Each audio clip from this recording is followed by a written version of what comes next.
राज्यरू फेरिଛି ଶୀତ ମାରୁଛି ଟାଇଁ ଟାଇଁ ଖରା।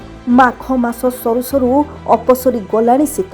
ସପ୍ତାହରୁ ଅଧିକ ଦିନ ହେଲାଣି ଦିନର ସର୍ବୋଚ୍ଚ ପାରଦ 30 ଡିଗ୍ରୀ ଉପରେ ରହୁଛି। ମଙ୍ଗଳବାର ମଧ୍ୟ ସମାନ ସ୍ଥିତି ଦେଖିବାକୁ ମିଳିଥିଲା।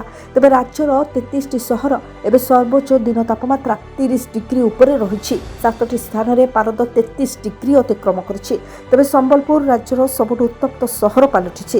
ସେଠାରେ ତାପମାତ୍ରା 33 ଡିଗ୍ରୀ ରେକର୍ଡ କରାଯାଇଛି। ସେହିଭଳି ଝାରସୁଗୁଡ଼ା ତାଳଚେରରେ 33 ଡିଗ୍ରୀ, ସୁନ୍ଦରଗଡ଼ରେ 33, ହୀରାକୁଦରେ 33, ଢେଙ୍କାନାଳ ଓ ଭୁବନେଶ୍ୱରରେ ପାରଦ 33 ଡିଗ୍ରୀ ରେକର୍ଡ ହୋଇଛି। ତେବେ ମାଘ ସରୁଥିବା ବେଳେ ଫାଲ୍ଗୁନ ଆରମ୍ଭରୁ ଅସମ୍ଭାଳ ହେଲାଣି ଖରା।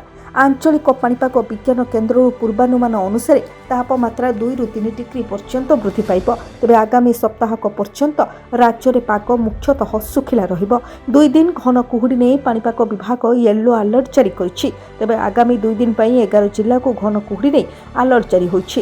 ଗଜପତି, ଗଞ୍ଜାମ, ପୁରୀ, ଖୋର୍ଦ୍ଧା, ନୟାଗଡ଼, କଟକ, କେନ୍ଦ୍ରାପଡ଼ା, ଜଗତସିଂହପୁର, ଅନୁଗୁଳ ଓ ଢେଙ୍କାନାଳ ଜିଲ୍ଲାରେ ଘନ କୁହୁଡ଼ି ଅନୁଭୂତ ହୋଇପାରେ। ତେବେ ଦକ୍ଷିଣ ଭାରତ ଓ ମଧ୍ୟ ଭାରତର କିଛି ସ୍ଥାନରେ ତାପମାତ୍ରା ସ୍ୱାଭାବିକ ପାଖାପାଖି ରହିବାର ସମ୍ଭାବନା ରହିଛି। ପାଣିପାଗ ବିଭାଗର ଆକଳନ ଅନୁସାରେ ସ୍ୱାଭାବିକ ଠାରୁ ତାପମାତ୍ରା ଅଧିକ ରହିବା ଯୋଗୁଁ ରବି ଫସଲ ଶୀଘ୍ର ବଢ଼ିବ ବୋଲି ଜଣାପଡ଼ିଛି। Bureau report, Biraja news.